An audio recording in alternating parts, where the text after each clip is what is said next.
Materi uji rasio kelompok 4. Sebelum masuk ke materi, izinkan saya dan teman saya untuk memperkenalkan diri.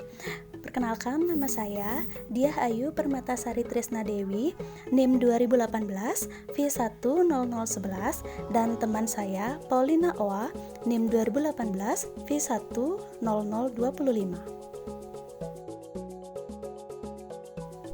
Adapun materi yang akan kita bahas pada uji rasio ini, yang pertama yakni menentukan konvergensi menggunakan uji rasio, di mana nanti akan terdapat 3 syarat dalam menentukan konvergensi menggunakan uji rasio, serta nanti ada beberapa contoh-contoh soal yang akan kita bahas pada uji rasio. Baik, kita masuk ke materi uji rasio. Prinsip pada uji rasio, misalkan sigma n sama dengan 1 tak hingga, an adalah deret yang akan diuji dengan suku-suku tak nol. Dapat didefinisikan, Rn sama dengan nilai mutlak an plus 1 dibagi an. Berlaku bahwa jika R sama dengan limit n mendekati tak hingga, Rn sama dengan limit n mendekati tak hingga nilai mutlak an plus 1 per an. Adapun syarat-syarat dalam uji rasio ini, yang pertama, jika nilai rasionya kurang dari 1, maka deret tersebut disebut dengan konvergen mutlak. Yang kedua, jika nilai rasio lebih dari 1, maka deret tersebut dapat dikatakan divergen. Dan yang ketiga, jika nilai rasionya sama dengan 1, maka kekonvergenan deret tersebut tidak dapat ditentukan. Baik, kita masuk pada contoh yang pertama. Di sini terdapat soal, tentukan apakah deret sigma n sama dengan 1 tak hingga negatif 1 pangkat n plus 1 per 2 pangkat n itu adalah konvergen mutlak atau divergen. Dan berikut penyelesaiannya. Penyelesaian soal contoh 1.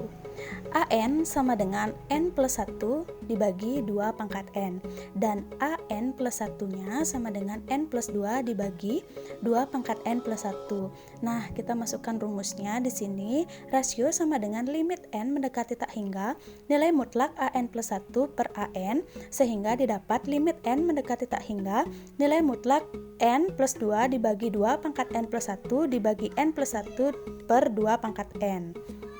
Nah, penyelesaian selanjutnya kita dapat membalikkan pembagian sehingga menjadi perkalian, sehingga nanti akan didapat nilai rasionya sama dengan limit n mendekati tak hingga nilai mutlak n plus 2 per 2n plus 2. Kita bagi sama-sama dengan n seluruh komponennya, sehingga nanti akan didapatkan hasil R sama dengan limit n mendekati tak hingga nilai mutlak 1 ditambah 0 dibagi 2 ditambah 0, sehingga nanti akan didapat hasilnya 1 per 2. Jadi kesimpulannya, karena nilai rasionya kurang dari 1 yakni setengah, maka deret sigma n sama dengan 1 tak hingga negatif 1 pangkat n plus 1 per 2 pangkat n adalah konvergen mutlak. Baik, kita masuk ke contoh 2, di mana terdapat soal tentukan apakah deret sigma n sama dengan 1 tak hingga negatif 1 pangkat n faktorial per 2 pangkat n itu konvergen mutlak atau divergen. Nah, penyelesaiannya didapat an-nya sama dengan n faktorial per 2 pangkat n, dan an plus 1-nya sama dengan n plus 1 faktorial per 2 pangkat n plus 1.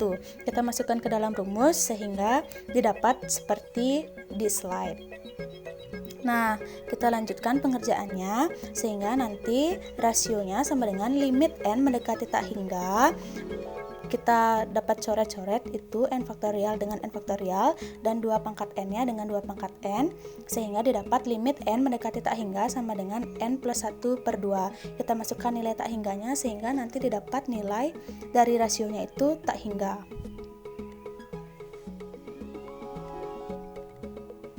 Nah, karena nilai dari rasionya itu tak hingga, dapat disimpulkan nilai R atau nilai rasionya itu lebih dari 1. Jadi, deret sigma n sama dengan 1 tak hingga, negatif 1 pangkat n faktorial per 2 pangkat n itu merupakan divergen. Baik, kita lanjut pada contoh soal yang terakhir atau contoh soal yang ketiga, di mana terdapat soal tentukan apakah deret sigma n sama dengan 1 tak hingga 1 per n itu konvergen mutlak atau divergen atau bahkan nanti bisa tak dapat ditentukan. Nah, cara pengerjaannya sama seperti soal 1 dan soal 2, di mana didapat penyelesaiannya itu kita tentukan terlebih dahulu AN-nya didapat sama dengan 1 per N dan AN plus 1-nya sama dengan 1 per N plus 1. Kita masukkan ke dalam rumusnya sehingga didapat R sama dengan limit N mendekati tak hingga nilai mutlak 1 per N plus 1 dibagi dengan 1 per N. Nah, kita dapat ubah pembagiannya menjadi perkalian agar lebih gampang, sehingga nanti didapat hasilnya nilai R sama dengan limit N mendekati tak hingga nilai mutlak N per N plus 1. Kita sama-sama bagi dengan N seluruh komponennya sehingga nanti didapat hasil nilai mutlak 1 per 1 ditambah 0 sehingga didapat nilai mutlak 1 per 1 itu sama dengan 1. Nah, kesimpulannya karena nilai rasionya sama dengan 1, maka deret sigma tak hingga N sama dengan 1 per N itu adalah kekonvergenannya deret tidak dapat ditentukan. Baik, sekian materi dari kelompok 4. Thank you for watching and see you next time.